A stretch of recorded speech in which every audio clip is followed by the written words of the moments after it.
Hi guys, সেদিন আমরা চলে গেছিলাম ফালাকাটা মশলাপতির ঠাকুর দেখার জন্য। আর দেখো, ঠাকুর দেখতে যাবো আর লাইনে দাঁড়াবো না, এরকম তো কোনো দিন হবে না।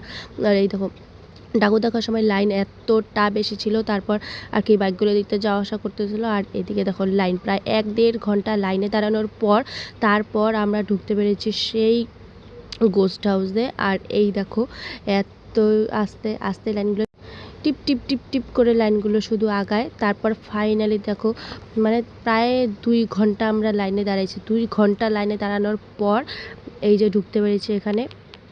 তো দেখো, এই গোস্ট হাউসের এটা হচ্ছে মেন গেটটা ছিল।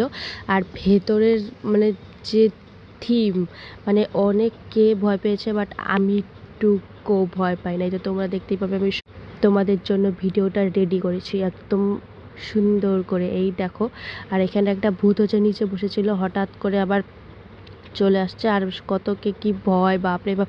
আমি হচ্ছে রিয়েল ভয়েসটা দিতাম, কারণ ব্যাকগ্রাউন্ডে যদি আবার কপিরাইট চলে আসে, তো সেই জন্য আমি ওটা স্কিপ করেছি আর আর নিজের ভয়েসে দিলাম।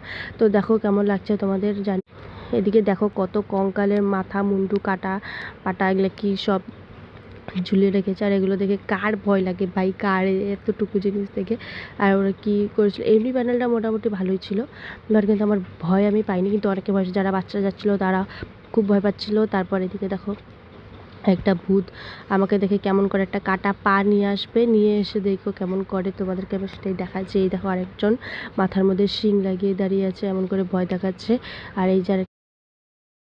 এই দেখো, আরেকজন কঙ্কাল এখানে চলে আসছে আর আমাকে হচ্ছে কি একটা পা কাটা নাকি কি দিয়ে এমন করতেছিল আমাকে। দেখো, এই নাকি দেখে কে কে ভয় পায় ভাই এগুলো দেখে। তারপর তো ফাইনালি আমাদের এই এতটুকুতেই শেষ হয়ে গেল পুরো প্যান্ডেলটাই। তারপর এখানে হয়েছিল একটা ঠাকুর। তো দেখো, এই ঠাকুরটাও বেশ সুন্দর ছিল। তো তোমাদের কেমন লাগলো জানিও। টাটা।